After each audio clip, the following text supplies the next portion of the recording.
Inclusive, nos Estados Unidos, se você for nas universidades americanas, na grande maioria das vezes, o que o professor faz é falar o tema, é despertar o interesse dos alunos. Faz assim, vai para casa, estuda, lê tal coisa, faz tal coisa.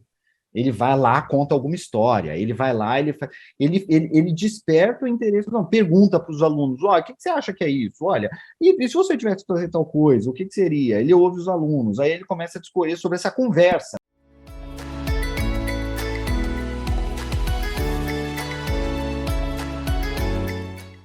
Porque eu estou entendendo como é que funciona um monte de coisa que está me ajudando a responder as perguntas que eu sei que vão cair na prova. Quando eu sei que o meu objetivo é passar na prova, eu faço essa pergunta, porque eu fico sabendo se aquilo é algo que exige o meu engajamento ou não. Então, se você tinha que ter estudado antes e não estudou, o que estava acontecendo?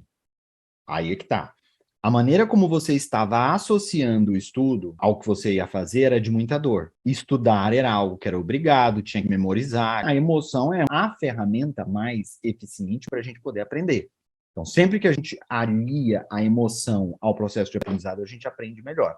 A gente se lembra com muito mais facilidade de todas aquelas coisas que a gente viveu quando o nosso nível de emoção era muito maior. Eu me utilizei disso muito tempo na época do inglês. A minha aula era bem humorada, eu falava sobre os assuntos que os alunos gostavam, eu fazia piada, eu fazia. Por quê? Porque quando você está rindo, você está. É emoção, e quando você está usando emoção, você está aprendendo melhor. Sim, isso funciona muito, e a gente tem que saber utilizar isso a nosso favor, é aí que está o lance. Então, estava associando dor, não estava conseguindo fazer, fazia com que você procrastinasse, então eu já tinha que resolver isso lá do início. Eu preciso começar a aliar esse processo de aprendizado diferente do de estudo.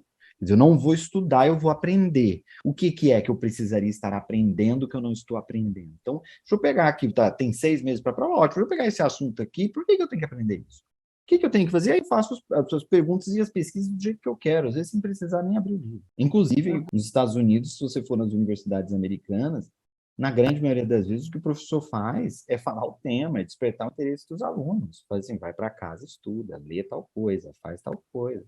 Ele vai lá, conta alguma história, ele vai lá, ele desperta o interesse, não, pergunta para os alunos, olha, o que você acha que é isso? Olha, e se você tivesse que fazer tal coisa, o que seria? Ele ouve os alunos, aí ele começa a discorrer sobre essa conversa. Por isso que eu gosto muito do nome de professor para, como é que eles usam? Facilitador. E no fundo, o professor é um facilitador. Ele facilita o processo de aprendizado, mas ele não constrói. Quem constrói é a pessoa. Desculpa.